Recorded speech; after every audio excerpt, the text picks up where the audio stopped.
वक्फ board में ये जो अमेंडेशन उसको अमेंड करने का जो ये बिल आया है,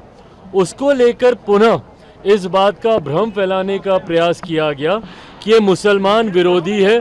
मुसलमानों के हक छीनने के लिए इस कानून को लाया जा रहा है। जबकि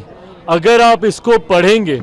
तो ये वक्फ बोर्ड में पारदर्शिता लाने की सोच के साथ इस कानून को लाया जा रहा है। इसमें कई ऐसी बातें हैं जिसका सुझाव जब विपक्ष सत्ता में था उन्हीं के द्वारा दिया गया था, पर उस वक्त क्योंकि ये लोग इसको लागू नहीं कर पाए थे और ये मामला लंबे समय से पेंडिंग था, और कई ऐसे मुस्लिम संगठन भी हैं जो इसकी समय समय पर पैरवी करते रहे हैं,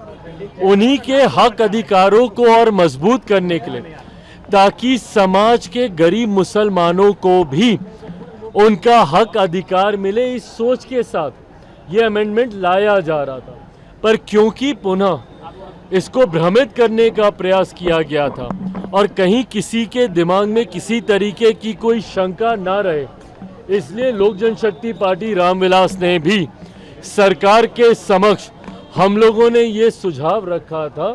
कि इसको किसी भी कमेटी के समक्ष भेज दिया जाए। अब भले वो स्टैंडिंग कमेटी हो या ज्वाइंट पार्लियामेंट्री कमेटी हो, उसके समक्ष भेज दिया जाए, ताकि जितने स्टेक होल्डर्स हैं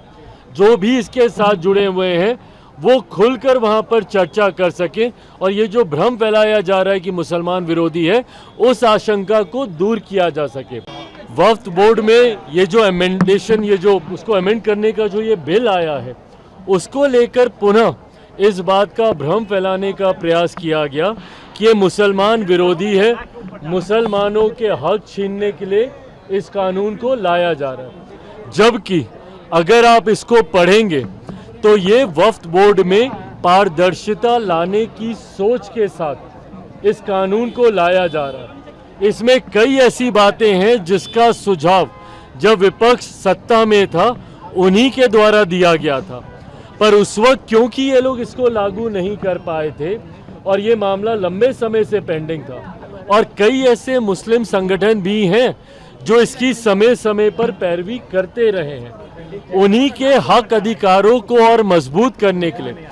ताकि समाज के गरीब मुसलमानों को भी उनका हक अधिकार मिले, इस सोच के साथ ये अमेंडमेंट लाया जा रहा था। पर क्योंकि पुनः इसको भ्रमित करने का प्रयास किया गया था और कहीं किसी के दिमाग में किसी तरीके की कोई शंका ना रहे, इसलिए लोक जनशक्ति पार्टी रामविलास ने भी सरकार के समक्ष हम लोगों ने ये सुझाव रखा था कि इसको